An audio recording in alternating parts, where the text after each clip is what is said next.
Sweating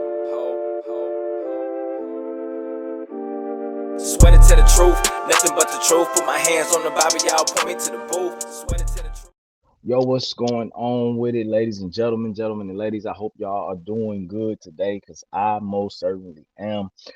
Came across this video on Instagram and I said, bro, I gotta do content on it because a broken clock is right at least twice a day.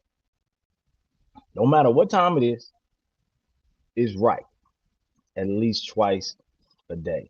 And Dr. Umar, though I don't agree with a lot of stuff that this man says, this statement right here, or this segment, or whatever you want to call it, what he's saying in this video is most certainly on point. He says that Obama was used to normalize LGBTQ agenda in the black community. If he ain't spoke the truth with that, I don't know what's up. But that's most certainly the truth. Barack Obama was definitely used to normalize LGBTQ agenda within the black community. Because if he ain't do nothing else when he was in office, he made sure he passed legislation for the rainbow community. He made sure. I'm gonna stop calling it. I'm gonna stop calling it that, because we know what the rainbow actually symbolizes, the truth to the rainbow. So I'm gonna just call it what they call it. The LGBTQ community is just a lot to say. But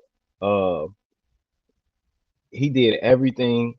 He did everything for them. He most certainly did everything for them. You know, people hate to admit that, but it's the truth, and we know that the truth will most certainly set free. But let's hear the man. Let's hear the man expound on it himself. One of the reasons Barack Obama was made president is so he could normalize the LGBTQ agenda in the black community. Think about it. If George Bush tried to push homosexuality in the black community, we would have rejected him. Of course. If Donald Trump tried to push homosexuality in the black community, we would have rejected him. Of course. You could only normalize that through a black To a face. black man. Obama was made president to make it normal. When Barack Obama became president, homosexuality was not a mainstream issue, nor was it accepted as a mainstream alternative to the.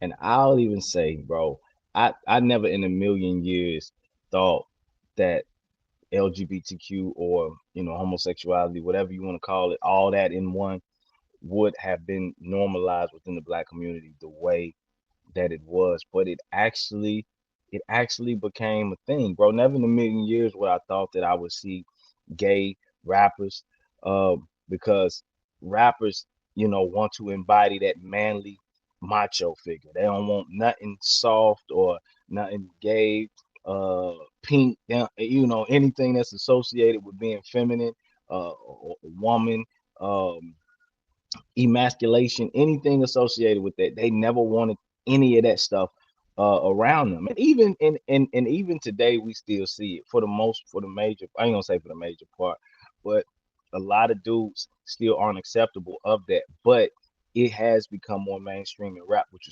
was a crazy thing, for me to see. We see shows like Wild 'N Out.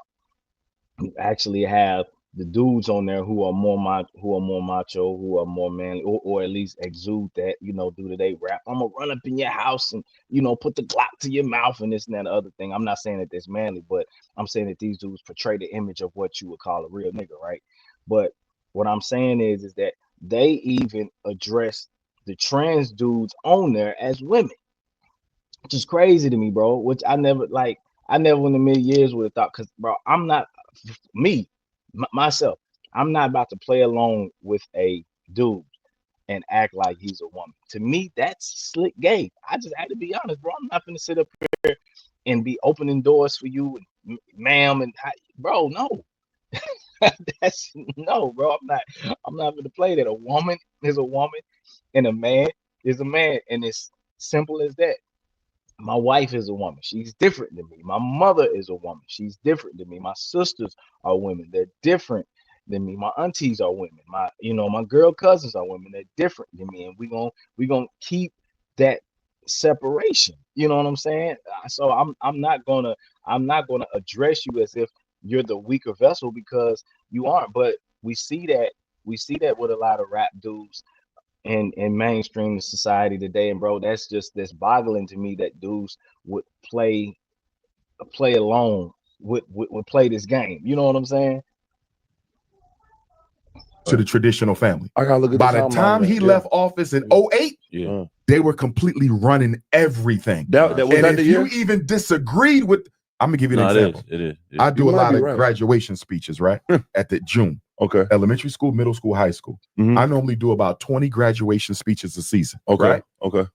When Barack Obama was president, I might have did 5. One of the reasons Bro, he ain't lying. They was everywhere. It was literally a mafia, bro. Barack Obama even sanctioned the motherland, Africa, because they wouldn't accept that stuff. You know what I'm saying? Again, this ain't something that people want to talk about, because it's not something that's put out in the news. They want to run with a particular narrative. That's why you have independent news journalists coming out like never before. You got channels like mine and other ones, Candace Owens and Brandon Tatum's, and so many other more who can come out and speak the actual truth.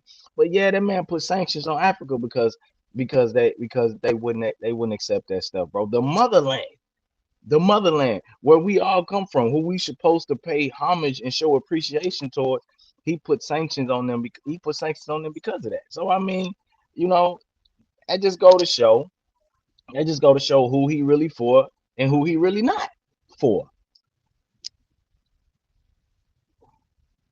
it drops significantly. Schools who I normally did their commencement, they was calling me up, Dr. Umar, we can't have you speak this year. Why? The LGBTQ say you don't agree with them. You can't speak. I said, but this is a graduation speech. This ain't politics. This is motivation. Get ready for the rest of your life. What does LGBT got to do with my 10-minute speech? That lets you know that it was all about indoctrination from the jump, bro. If they wouldn't allow this man to speak simply off commencement speeches, off just basically coming into encourage people about what you're going to do in the next 5, 10, 15, 20 years of your life, that lets you know that these people all about indoctrination. And anybody that disagrees with that, or who they see as an enemy, they don't want you nowhere near their nesting ground or breeding grounds of indoctrinations, because for them, you could be an enemy to that. A person might see Dr. Umar Johnson up there, or whoever that doesn't agree with that, and they really become encouraged by this individual, and so this student ends up going home and types in Dr. Umar Johnson and sees a lot of what he talks about. Again, although I disagree, that student may not, or whatever the case might be. But what I'm saying is his views on homosexuality may encourage their child, or may open the eyes of their child, and the child may see the truth to that, or him or any other speaker, the way they begin to start questioning things and start looking maybe into the Bible, to start looking into procreation, to start looking into an actual agenda, and they like, something don't sit right with me, or something is up with this. And once you get one, it's easy to get others. So that just lets you know that it was all about indoctrination anyway. Motivating these 12th graders to make sure you do well in college. Well, we have LGBT teachers and they're saying you're insensitive and you're homophobic. So I saw how not agreeing with the lifestyle could limit your opportunities in life. You had people getting fired from jobs, not for pushing hate, because I don't agree with hate. I don't agree with the lifestyle. But I don't want harm for any human, no matter what their situation is. That's the way to do it. But the way that they did it was the LGBTQ said, to disagree with me is to hate me. They created a narrative that if you disagree, you support violence against me. You don't want us to work. You want us to be shot, killed, man. We never said that. That's ridiculous. We just said we don't agree with the lifestyle. But they turned it into a whole campaign. It dropped significantly. And that's the truth, bro. That's the honest truth. We now have to I guess the word would be cater to their feelings and how that and how they feel. We have to be we have to subject. We have to subject to your lifestyle and be and be and be in agreement and be in agreement with it just just just for your feelings. You know what I'm saying? Or if we don't, we're homophobe or we're showing some type of discrimination or we hate you or whatever the case might be. Bro, I love you to the bottom of my heart. I just don't agree with your lifestyle. But it's funny that they don't agree. They don't agree with me on some things, but you don't see us out there with picket fences and marching and causing for protests and riots and looting or whatever the case might be, simply because you don't agree with the way that with the way that I do things. But this is America. That's the luxury that we actually uh that that we actually have here. But that's what happens when you get them to try to normalize it. There's a difference. There's an actual difference in just saying y'all can do a thing, but we're not going to mainstream it. You know what I'm saying? But now you're actually trying to normalize it. Now you're trying to say you're trying to say to kids that it's okay. You're trying to say, you're trying to confuse. You're starting to call you see confusion as okay. It's okay for a man to be called a woman and a woman to be called a man. Kids are already confused enough. Kids are already slow. You know what I'm saying? We as adults are slow. Let's keep it a buck. We don't know everything, you know.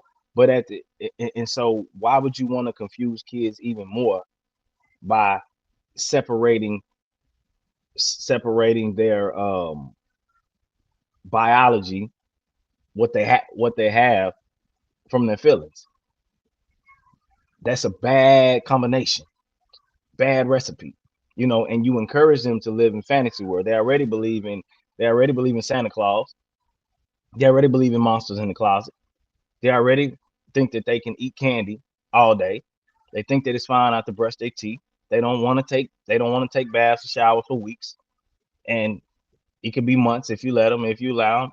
It could be years for all we know. So why would we want to encourage fantasy world for children? We literally want to make things white and black for them as possible so that they can have proper discernment to be able to live this life out properly and be successful in that. What you choose to do when you get older, that's fine. That's on you. But you're going to get the truth from your parents, because at the end of the day, I want you to succeed I want you to succeed in life. More importantly with God. But also when it comes to opportunities, I don't want you to focus on your sexuality or your racism. No, I want you to focus on your skills, your trades, your gifts. I want you to focus on those things, because that's what people give money to. That's what people give their tithes and their offerings for. That's what people are going to pay you for. Your actual gifts and skills. People just don't up and give you money because you look cute. Although that is a marketing thing too, but y'all, you get what I'm saying. This ain't gonna up and give you money just because it don't work that way. You gotta give something to get something. Talk to us, Umar.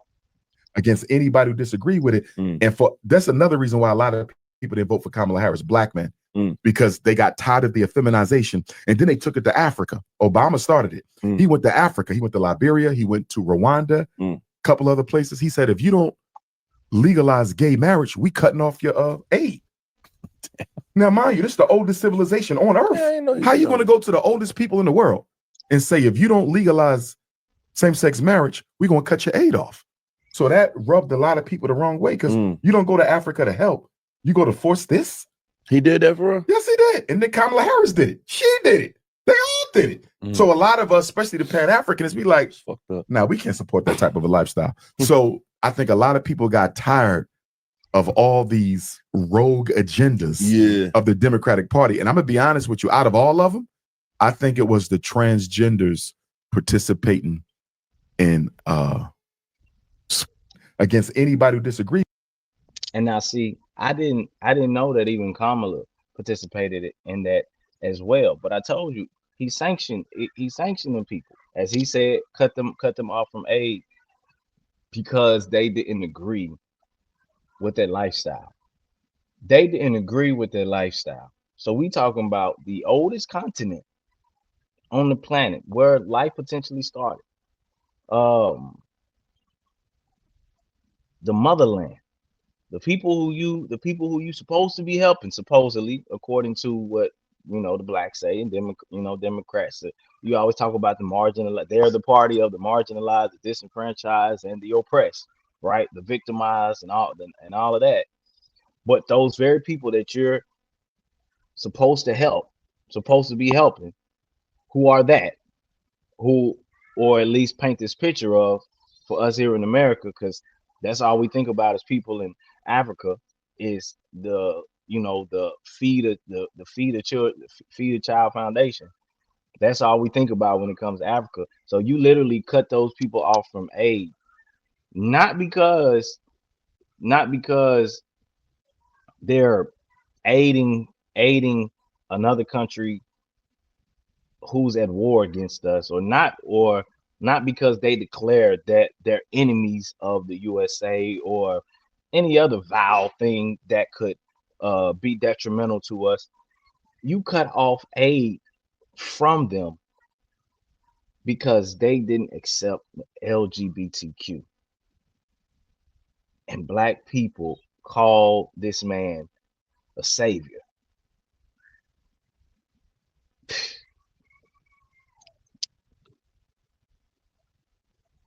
Sports that really broke the back. Yeah. Because don't nobody fuck with that. That's what I'm saying. Nobody, like, I don't know nobody who support that except them. Democrat, Republican. Absolutely. Like, they went too far. Sports that really broke the back. Because don't nobody fuck with that. That's what I'm saying. Nobody, like, I don't know nobody who support that except them. Democrat, Republican. Absolutely. Like, they went too far. Sports that really broke. Okay, so it actually just repeated itself. That was a shorter clip. We could have left that out. Anyway, um, another thing that people need to know is that when it comes to abortion, 2001, between 2007, before Barack Obama was elected as president, black people had the most conservative view when it came to abortion being morally acceptable.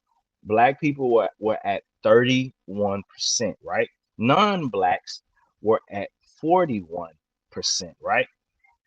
After Obama left office, his reign, he became president 2008 to and had another term 2016. Um, Between 2017 and 2020, 31% went up to 46% when it came to abortion being morally acceptable within the black community. Now, with non-whites, that went from 41%, which one would say that's pretty high, and is, but it just raised 2 points from 41 to 43% between between 2001 to 2020. You can go look this up on the Gallup's poll. Uh, what what ethnic groups thought about abortion being morally acceptable? So how is it that within the black community, that who was the most conservative after Obama left office, they end up being having the most liberal view, going up to 46%? I do believe that he had a big hand in it. I do believe that that was something that he also normalized as well. Even when it came to the Born Alive Act, which would have required infants medical attention who had survived an attempted abortion, meaning that after that infant came out, they would either try to, operate and try to save the life of the infant or just leave it there. He was the only Illinois state senator to oppose that bill. Now, that bill passed without flying colors. Most Democrats and Republicans vote actually approved of the bill, which is something that we hardly ever see. He was one of the ones when this topic was being debated in 2022 to speak out against that. So that just goes to show, bro, that Barack Obama has ill intentions for the people and for black people as well. So let's stop acting like that this man is a man of the people, because it's been proven many times by now that he's not. And he never was. Never was. But I love it again when truth comes out like this, because I gotta come out and say something on this, bro. Like I said, Dr. Umar, like a broken clock, man. It's right at least twice a day. But man, let me know what y'all think down in the comments. Please do like, share, comment, subscribe. Peace, love. We out. 100, 100, 100, that's all I know. Ain't taking a dime off. We working, and that for sure. Ain't taking no time off. We serving, deliver hope. Forget all that crime talk. 100, 100, 100, that's all I go. Yeah, that be what I'm